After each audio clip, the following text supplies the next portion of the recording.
run out.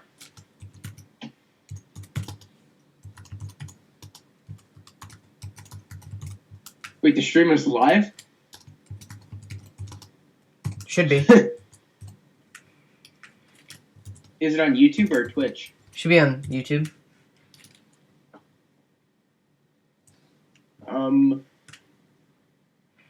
We are live, if that's... So... Oh, there it is. Okay. It's probably Still under... has the Pokemon White version 2. I know, but I... You know what? Here, hold on. Can I change... I'll change the thumbnail real quick. So that's like... Hold on, draft. There we go. Should be a different thumbnail at this point.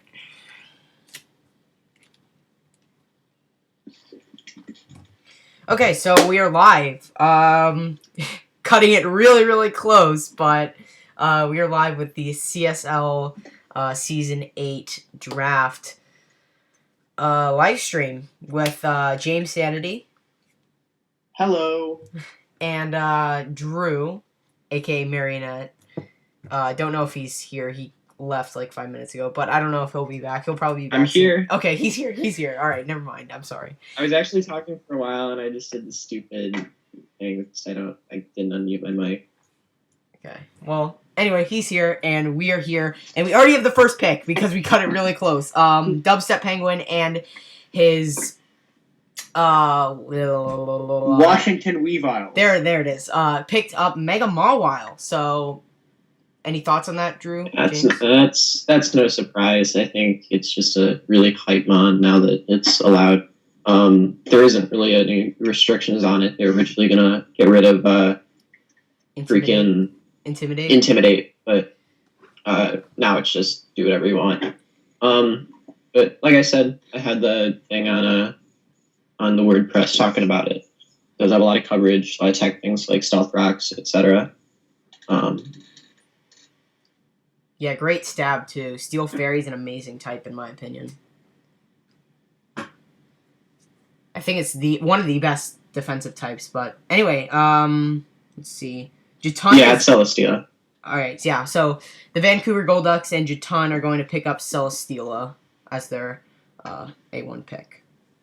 So, thoughts on, since Drew, you already, I mean, you can say it again if you want. James can pipe in if he wants to as well. Yeah, Celesteela was the winning team last season had it. And it was used really offensively as well. And I think that really proved its viability in draft league sort of play.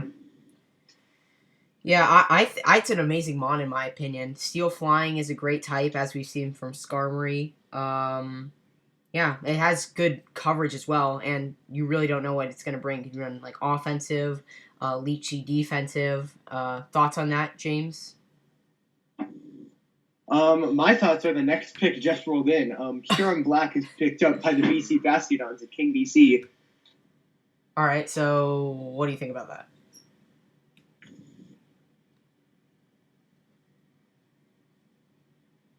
Okay. Me? Oh, sorry. No, it was either one of you. I didn't really care.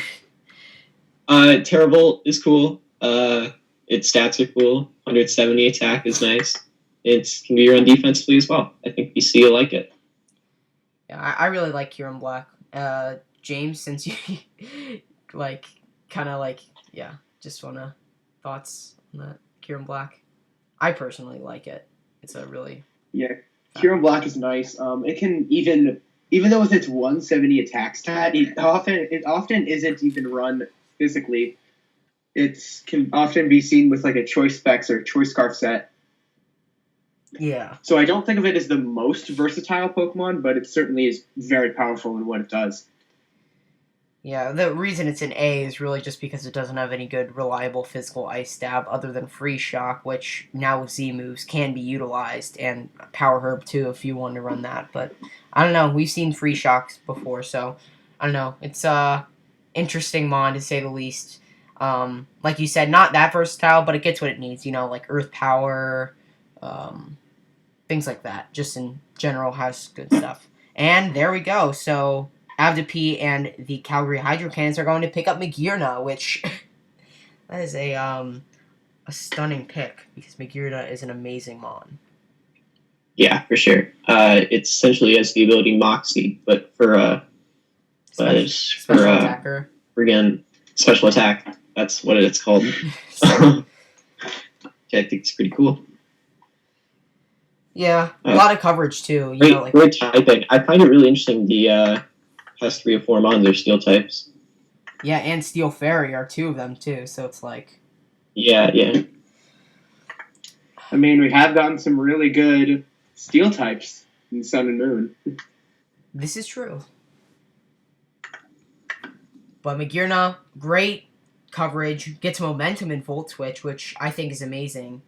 So it has the skills to pay the bills, if, in all honesty, because just has what it needs to be prevail. So, oh wow.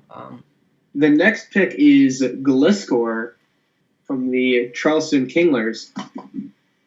I think that's kind of a weird pick for earlier on, but also at the same time, there's a sort of lack of stuff the earlier picks. So, not surprised.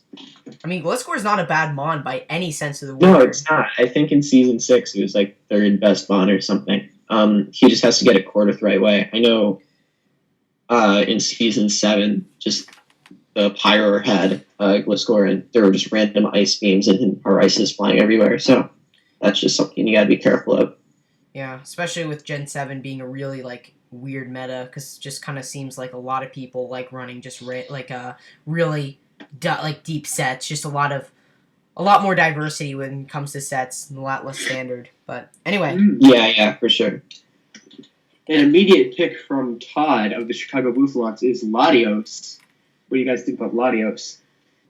It's quite fast, honestly. It has great special attack and a lot of great coverage. You know, Dracos, Psychic, Psyshock, Thunderbolt, all those great moves. And honestly, with that 110 speed tier, it's just hits really hard. And even with like the 90 base physical attack that it has, it can use moves like Earthquake and things like that. It's really hard to predict what your opponent's going to bring. You run Choice Specs, Life Orb, Expert Belt. If he wants to run Z-Move on that, he can run that.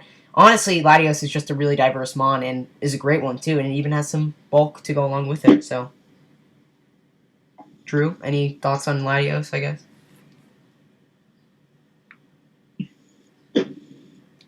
No, I think it's great. I do want to mention that Gliscor. I was kind of confused with Gliscor just because it seems like it'd be more of an A2 pick from the Charleston Kinglers. Just because, I don't know, it's just like, it gets a good mon, it gets defog, roost, all that great stuff. I don't know, A1 just seems kind of odd, especially with how high up, but maybe since it was like, oh, well, by the time I get back around, Gliscor might not be available, so I guess I can see that. All right, so yeah, we just saw. Apparently, we have some news. Happen. Yeah. The Calgary Hydro Cannons and Vancouver Golducks have switched out Magearna and Celesteela. Odd, but okay. All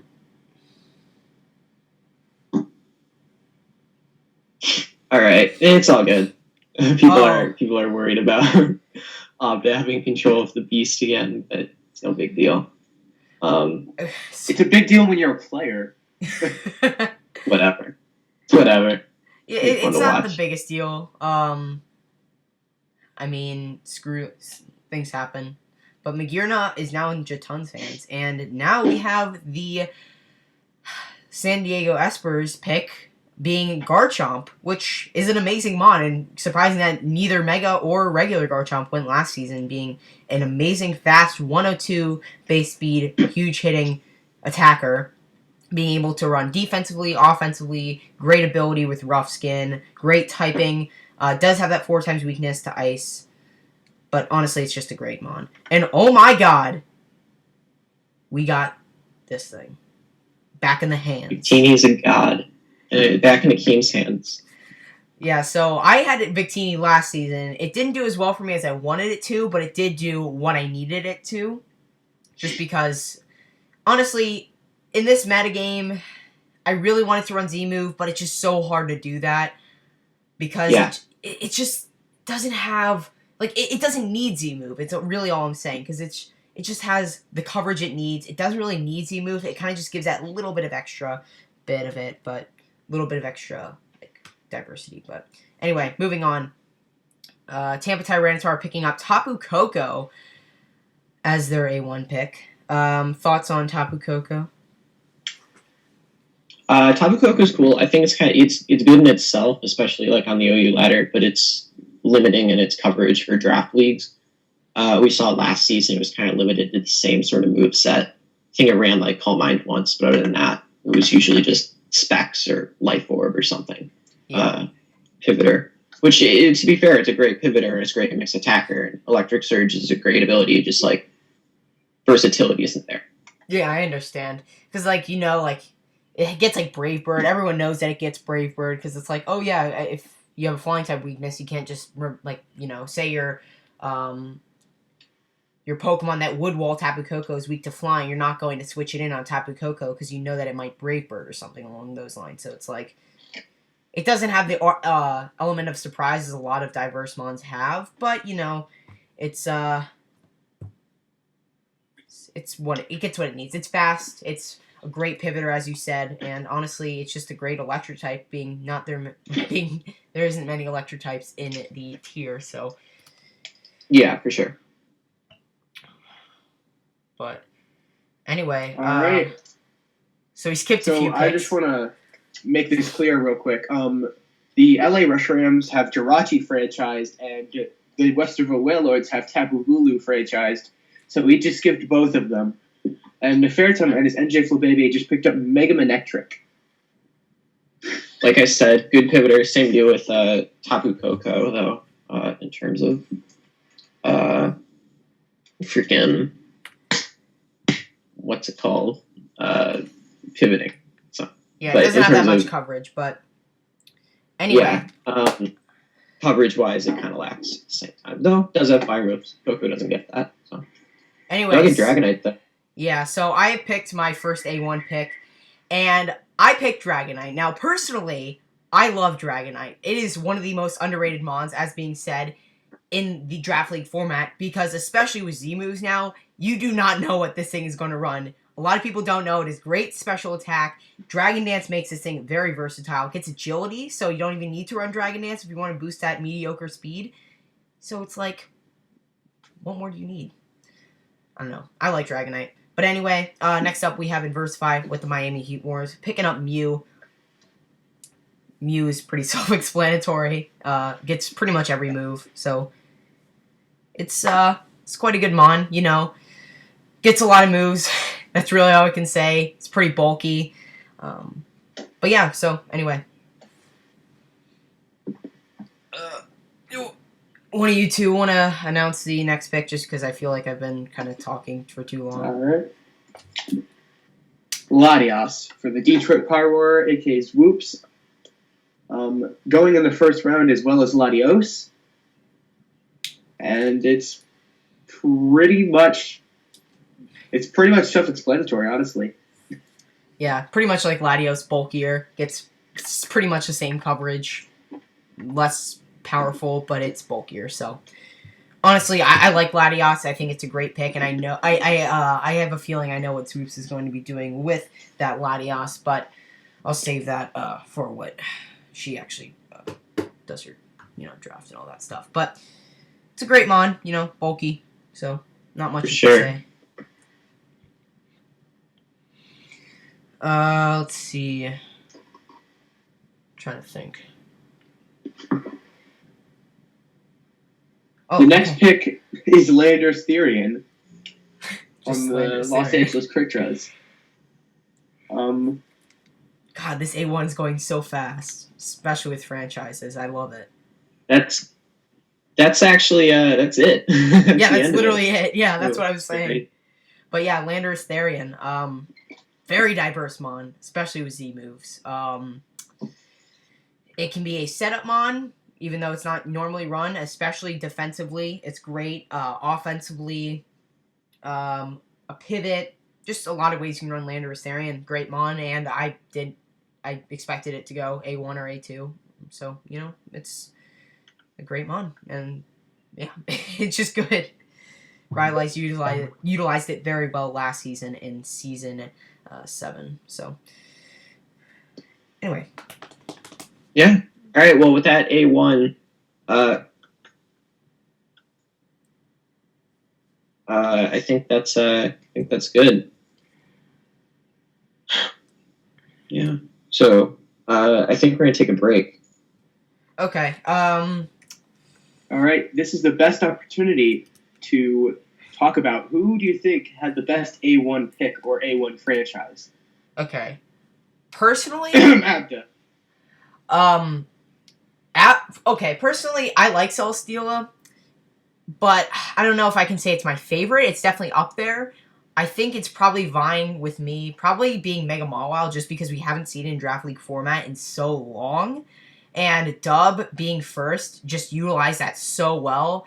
And I really think Dub is just, he had it all together, because picking first, winning loser's bracket and picking first allows him to get A1, guaranteed A2, and then guaranteed B1, barring that no one picks a B pick in A2. So that's really, really good. Of course, you know, he has to wait all the way around for B2, but, you know, in the long run, I think that's a great thing to have. And Mega Mawile and Thunderous, yeah, just work really well together.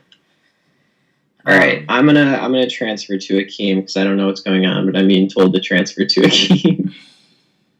All right, we'll see you then, Drew. All right. So that's going to be the end of this live stream. It was very short-lived, pretty much the A1 CSMO live stream. So yeah, I mean, I guess me and James can talk about the picks, or we can just like kind of just stop the live stream. It doesn't really matter. I don't really want to vie with Kraken Nation for like viewership, so I'll just stop the live stream here. Thank you guys so much for watching. Hopefully you enjoyed our little A1 discussion of the Season 8 draft. Thank you guys so much, and yeah.